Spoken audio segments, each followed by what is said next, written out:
से पूछते हैं कि कितना बड़ा सिस्टम जो है ना, बहुत सारे कमेंट्स आते हैं कि कितना बड़ा सोलर का सिस्टम चलाना चाहिए जिसपे एक पंप चल जाए, एसी चल जाए। मैं आपको दिखाता हूँ, अभी हमारा पंप चल रहा है, मैं आपको दिखाता हूँ। एसी भी चल रहे हैं हमारे, 2 एसी चल रहे हैं, एक 1.5 टन का और एक 2 टन का। हमारा जो है ना 1.5 टन का एसी चल रहा है इस वक्त, और दूसरा जो है ना मैं आपको 2 टन वाला भी दिखा रहा हूँ। बच्चे उधर बैठ के पढ़ रहे हैं, यहाँ पे हम लोग दोनों टीवी देख रहे हैं, और यहाँ पे जो है ना हमारा 2 टन वाला एसी भी चल रहा है, बच्चे भी पढ़ रहे हैं यहाँ पे। तो ये दोनों एसी भी चल रहे हैं, पंप भी चल रहा है। मैं आपको ऊपर जाके कंजप्शन भी दिखाता हूँ कि कंजप्शन कितनी इस वक्त, और फिर बताता हूँ कि इसको डिज़ाइन कैसे करते हैं, कितने पैसों में लगेगा, क्या हिसाब किताब। आज की वीडियो बहुत इंपॉर्टेंट होने वाली है। वीडियो स्टार्ट करने से पहले आप लोगों से रिक्वेस्ट होती है कि इस वीडियो को लाइक, शेयर और सब्सक्राइब चैनल को लाजमी कर लिया करें। मोस्टली 80% 90% बल्कि मेरे आजकल सब्सक्राइबर जो है ना विदाउट सब्सक्राइब किए हुए चैनल को देखते हैं। तो आप लोगों से रिक्वेस्ट है कि चैनल को लाजमी सब्सक्राइब किया करें। इस चैनल पे आपको मोस्टली जो है ना अच्छी इन्फॉर्मेशनल वीडियो ही मिलती हैं। ये बड़े साइज़ का फ्रिज भी उसी ही सोलर सिस्टम पे हमारा चल रहा है। हमारे घर में 4 LCDs हैं डिफरेंट साइज़ की जो चल रही हैं, प्लस 2 एसी आपको दिखा दिए हैं, मोटर चलती है। उसके अलावा इंडक्शन इंफ्रारेड कुकर, वो भी इसी जो है ना सोलर सिस्टम पे चलते हैं हमारे। सारा दिन नहीं चलते, लेकिन जब जब उनका टाइम होता है तो वो चलते रहते हैं। यहाँ पे मेरा पूरा सिस्टम लगा हुआ है। आप गरीब से गरीब घर वाले को भी चाहिए कि इस वक्त 5 किलोवाट या 6 किलोवाट का सिस्टम लाजमी लगवाएं, वो आपकी अपनी कैपेसिटी है किस तरीके का सिस्टम लगवाएं, लेकिन मैं आपको रिकमेंड करूँगा कि अच्छा सिस्टम ही लगवाएं। ये देखें जी, हमारे घर का लोड भी चल रहा है पूरा, और साथ में जो है ना फीडिंग भी हो रही है। ये हमारी 5 किलोवाट की बैटरी, लिथियम आयरन फास्फेट की बैटरी डाइनस की लगी हुई है, नज़र आ रही होगी आपको, डाइनस की बैटरी है। इसको 1 साल होने वाला है। ये हमारे मई के एंड में, जून नहीं बल्कि जून के एंड या जुलाई के स्टार्ट में लगवाई। जून के एंड में मैंने ली थी लास्ट टाइम, बकरा ईद के आई थिंक 1 महीने के बाद ली थी। अभी बकरा ईद आने वाली है तो 1 साल होने वाला है इसको। और मेरे कितना सिस्टम लगा हुआ, क्या कुछ लगे हुए, मैं आपको सारा कुछ डिटेल में बताऊँगा। कितने पैसे लगेंगे आपके वो भी सारे कोशिश करें, अगर आप अफोर्ड कर सकते हैं तो अच्छा एक जो है ना ऑन ग्रिड हाइब्रिड इन्वर्टर लगाएं, जिसके अंदर आप कभी ज़रूरत पड़े तो आप ग्रिड फीडिंग भी कर सकें, और कभी बैटरी लगाना चाहें तो बैटरी भी लगा सकें, और ट्रबल फ्री होता है मोस्टली ये सिस्टम। जो अच्छे सिस्टम होते हैं, 1 टाइम इन्वेस्टमेंट होती है, और आपकी ये अच्छी लाइफ टाइम के लिए जो है ना आपका चल सकता है। यानी कि इसकी 5-6 साल की नॉर्मल वारंटी होती है। बाकी ये है कि अल्हम्दुलिल्लाह 2 साल से ऊपर हो गया मुझे अभी। कोई ऐसा मेजर इश्यूज़ नहीं आए। छोटे मोटे इश्यूज़ तो हर चीज़ में आते हैं, इवन आप बहुत अच्छी कोई हाई फाई चीज़ भी ले लें उसमें भी आते हैं। तो बैटरी को भी 1 साल जैसा मैंने बताया। तो मोस्टली कोशिश करें छोटे घर वाले जिनके घर में ये पूरा लोड मैंने आपको बताया हुआ ये लगाया हो, तो इसकी सारी कॉस्ट ब्रेकडाउन मैं नीचे चल के आपके साथ शेयर करता हूँ कि कितनी कितनी की आएगी। आप स्टार्ट में आप 8 प्लेटें लगा लें, 6 या 8 प्लेटें लगा लें, उससे आपका लोड घर का चल जाएगा। अगर आप ग्रिड को फीडिंग नहीं करना चाहते, स्टार्ट में ना करें। आजकल ग्रिड फीडिंग का इशू भी नहीं है, और आपको करनी भी नहीं चाहिए इस वक्त। जो है ना अपने घर की जो इस वक्त बिजली के हालात हैं आपको पता है, अल्लाह का शुक्र है हम लोग जब से मैंने बैटरी लगाई है हम लोग ट्रबल फ्री, यानी कि अनइंटरप्टेड पावर सप्लाई में 24 घंटे मिल रही है। और एक एसी अगर आपका स्टेबल है, सारा दिन अगर आपका एसी चलता है 26 पे तो स्टेबल होता है। रात के टाइम वो हमारे घर का एक फ्रिज है, 1-2 लाइटें हैं, और पंखे वगैरह चलने के बाद जो है ना 500-600 वाट यानी कि बैटरी हमारी जो है ना लोड उठा लेती है। ये जब लाइट जाती है, 1 घंटे लाइट जाती है, 1 घंटे आती है, तो 1 घंटे में 500-600 वाट जो है ना वो उठा लेती है। और मैंने इसकी सेटिंग ऐसी रखी हुई है कि जो ही लाइट आती है दोबारा ये चार्ज हो जाती है फिर दोबारा, तो इस पर कोई इशू नहीं होता।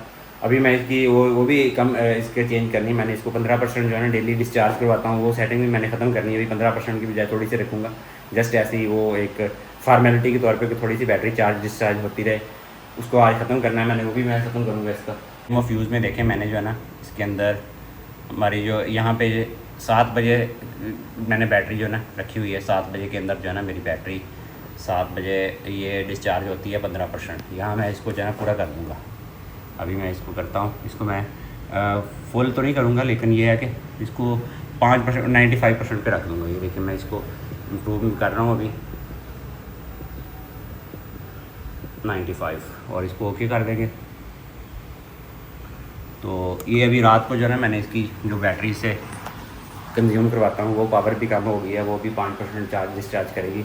बाकी एमरजेंसी के लिए आजकल बहुत ज़्यादा लाइट जा रही है, जब दोबारा लाइट नॉर्मल हो जाएगी पाकिस्तान में तो फिर इसको जो है मैं 50%, लास्ट ईयर में 50% भी चार्ज डिस्चार्ज करवाता रहा हूँ, और ये बहुत अच्छी जा रही है। इसकी ऑनलाइन जो मॉनिटरिंग की ऐप है ना, ये मैंने लगाई हुई डोंगल, इसकी मदद पे ये इसकी 3 टाइप की लाइट ब्लिंक हो रही हैं। ये देखें, ये जो ना ऑनलाइन मैं ऐप के थ्रू इसको मॉनिटर कर लेता हूँ, मुझे पता चलता है कि बैटरी चार्ज हो रही है, डिस्चार्ज हो रही है, और कितने कितने क्या क्या सिचुएशन, सारा कुछ इसके अंदर, साइकिल कितने हो गए, सारा कुछ इसके अंदर आ जाते हैं।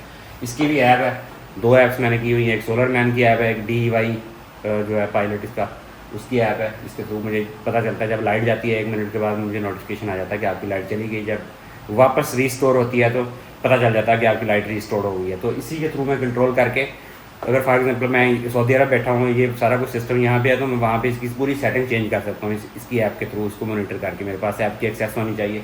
ऐसे ही बैटरी की एक्सेस हम कुछ नहीं कर सकते, लेकिन बैटरी को इसके थ्रू कंट्रोल करवा सकते हैं कि कब चार्ज हो, कब डिस्चार्ज हो, कितने से कितने बजे बैटरी चार्ज हो, कितने से कितने बजे डिस्चार्ज हो। ये सारी सेटिंग इसके अंदर कर सकते हैं। अच्छे सिस्टम की ये क्वालिटी होती है। आजकल जो सोलर पैनल्स के रेट हैं वो ऑलमोस्ट वही हैं 2 साल पहले जहाँ पे थे वहाँ पे पहुँच चुके हैं। पिछले साल काफ़ी डाउन थे, यानी कि 1 साल पहले तक काफ़ी डाउन चार्ज आ चुके थे, यानी कि 18,000 की 20,000 की प्लेट मिल रही थी। लेकिन मैंने जब लिए थे, मैं आपके साथ शेयर कर देता हूँ सारी जो है ना कहाँ पे थी प्राइस उसकी, सारा डिटेल उसमें जो है ना आपको सारे हर चीज़ का कंप्लीट BOQ भी मैं आपको, यानी कि BOQ का मतलब कि कितने ब्रेकर्स लगेंगे, कितनी तार लगेगी, क्या कुछ लगेगा, सारा कुछ स्टील स्ट्रक्चर जो प्लेटों के ऊपर लगा हुआ हमारा, वो भी सारी आपके साथ शेयर कर दूंगा मैं। ये सारे रेट जो है ना 2 साल पहले के जब मैंने लगवाया था, और जैसा कि मैंने बताया कि ऑलमोस्ट जो है ना आजकल भी सेम है। ये 6 किलोवाट का ऑन ग्रिड हाइब्रिड सिस्टम है। फाइनल प्राइस इसकी सारा कुछ इंक्लूड है इसमें।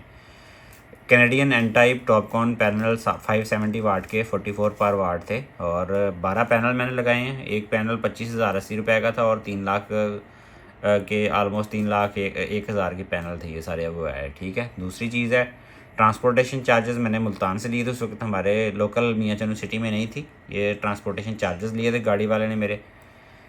नाइट्रोक 6 किलोवाट इन्वर्टर जो है ना, ये 3,95,000 का मुझे पड़ा था, लेकिन आजकल इसकी प्राइस कम है। ये आप थोड़ा बहुत इसको कर सकते हैं। मेरा ख्याल 3,25,000 या 3,40,000 इसकी प्राइस है आजकल।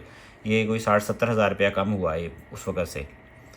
स्ट्रक्चर जो है ना, स्ट्रक्चर का ये पूरा BOQ है जितना मैंने जो है ना इसके अंदर यूज़ किया था। ये एंगल चैनल से मैंने बनाया था। रावल बोल्ट, इसमें कुंडे, यानी कि सारी इसकी जो जो चीज़ें इसमें यूज, नट बोल्ट, वाशर, हर चीज़ जो है ना, हुक, जितने साइज़ की जो वाशर्स यूज़ हुई सारी है ना, पूरी लॉट। ये स्ट्रक्चर मुझे 60,000 रुपये का बना था। इसकी मजदूरी जो है इसकी मैंने 1,200 रुपया, 1,400 रुपया थी मेरे ख्याल में। ये थोड़ा सा यहाँ पे है, 1,200 या 1,400 रुपया थी मेरे ख्याल में। हाँ, 1,400 इसकी पर प्लेट की मजदूरी थी।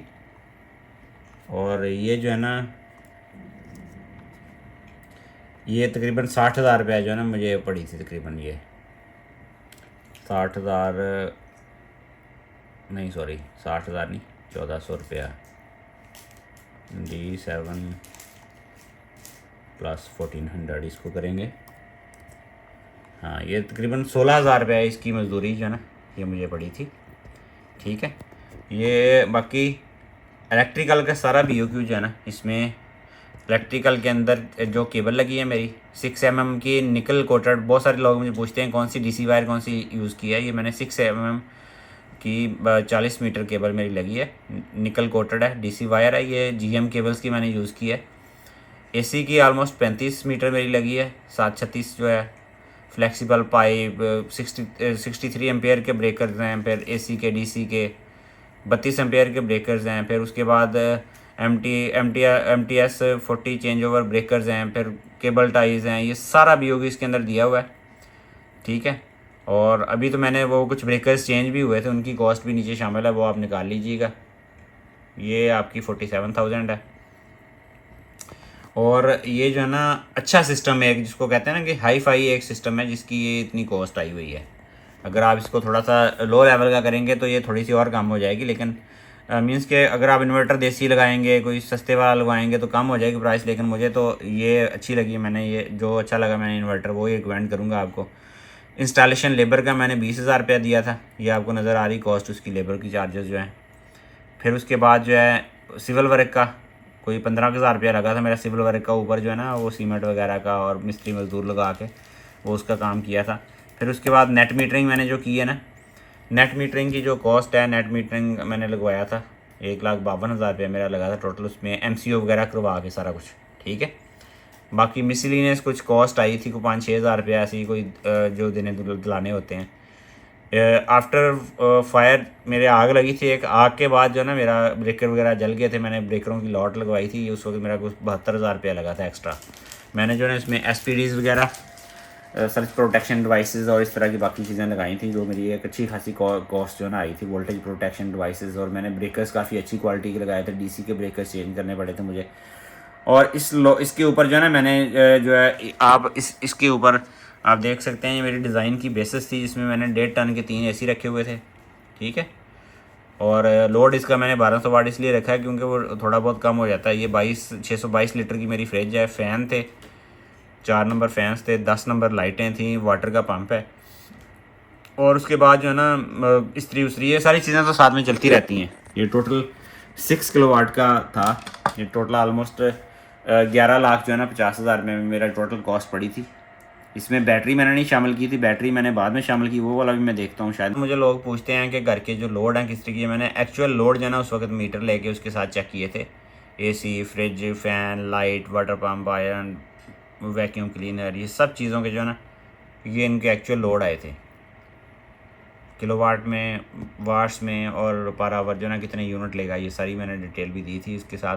कि लिथियम की बैटरी मैंने लगाई थी, वो 243 समथिंग की मुझे पड़ी थी उस वक्त। और अभी जो है ना अभी आलमोस्ट उसकी प्राइस मेरे ख्याल में सेम ही है, थोड़ी बहुत बढ़ गई है प्राइस, पहले कम हुई। पिछले साल प्लेट्स की प्राइस काफ़ी ज़्यादा कम हुई थी, 33-34 वाट पे आई थी, लेकिन अभी जो है ना 33-34 रुपीज़ पर वाट। और ये कोई 18,000-19,000 की प्लेट रही है। 16-17 हज़ार की प्लेट्स भी आती रही हैं, लेकिन इस दफ़ा फिर ज़्यादा मीन्स कि अभी लोड शेडिंग स्टार्ट हुई है, सीज़न स्टार्ट हुआ, बहुत ज़्यादा प्राइसेस जो है ना बढ़ चुकी हैं। और इसमें आप नेट मीटरिंग की कॉस्ट निकाल दें अगर, बाकी आजकल के दौर में भी जो है ना विदाउट, अगर आप यानी कि इन्वर्टर लोकल लगवाएंगे तो उसकी आपकी 3 लाख रुपया सीधे निकल जाएगा। 30-40 हज़ार का इन्वर्टर आपका आएगा लोकल वाला। अगर आप अच्छे वाला भी लगाते हैं 2 लाख का अच्छे वाला बेहतरीन इन्वर्टर वैसे भी मिल सकता है। और प्लेट्स की प्राइस आलमोस्ट सेम ही रहेगी, ब्रेकर्स वगैरह, स्ट्रक्चर वगैरह की प्राइस भी आलमोस्ट सेम रहेगी। बैटरी अगर आपने लगानी है तो मैंने बता दिया आपको 2.5 लाख रुपया जेन में रखें बैटरी का। इंस्टॉलेशन चार्जेस, केबल वगैरह वो सेपरेट आएंगी इनकी। फिर उसके बाद जो है ना आपकी, और मीन्स के ग्रीन मीटर तो लगाने की इस बार फ़ायदा कोई नहीं है, तो बेहतर है कि ग्रीन मीटर के अलावा जो है ना ऑफ ग्रिड अपना सिस्टम हाइब्रिड लगाएं। हाइब्रिड सिस्टम में फ़ायदा है, अगर आप अफोर्ड कर सकते हैं तो 16 किलोवाट वाली है, 15 किलोवाट वाली है, 14 किलोवाट वाली बैटरीज आजकल मार्केट में आई हैं, पाइलनटेक की, डाइनस की, और भी बहुत सारी कंपनीज की हैं तो वो लगवा लें। यानी कि 10 लाख जो है ना 10 लाख 1 मिलियन प्लस माइनस में आपका सिस्टम बनेगा अगर अच्छा सिस्टम बनवाते हैं आप। तो थोड़ा सा इसके अंदर आप अगर इन्वर्टर हल्का लगाएंगे 1.5-2 लाख रुपये और निकाल दें, यानी कि अगर लोकल लगाएंगे तो फिर 3-4 लाख और निकाल देंगे, 5 से 6 लाख में, 7 लाख में, यानी 5-6 लाख की रेंज में आपका जो है ना 6 किलोवाट का सिस्टम रेडी हो जाएगा। अगर लोकल इन्वर्टर लगवाते हैं, दिन के वक्त काम करेगा, रात के वक्त नहीं करेगा। तो ये सारी चीज़ें ध्यान में रखते हुए अपने घर के सिस्टम लगवाएं और चलाएं। आई होप कि आपको आज की वीडियो अच्छी लगी होगी। अच्छी लगी है तो लाइक, शेयर और सब्सक्राइब करें। आपसे मुलाकात होगी इंशाल्लाह कल, तब तक के लिए।